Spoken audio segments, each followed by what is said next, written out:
am sharing unboxing video. Panasonic automatic stainless steel electric rice cooker. This is 1.8 liter, cooking up to 1 kg. This keeps 5 hours warm and multi-cooking. Now let's open. We already removed the covers.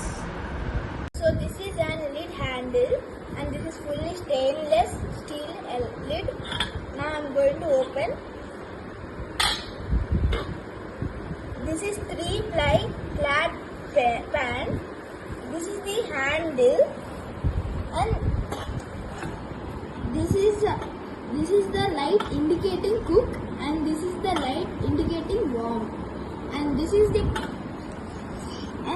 the power cord and this is the power plug B3. Now I am going to open this one. So this part will give the heat for cooking the rice.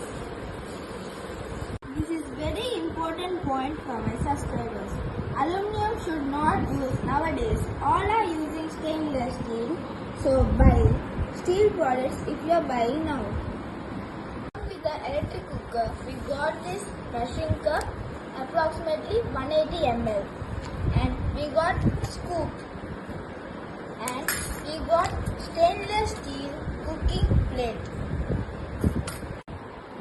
Thanks for watching. Please subscribe.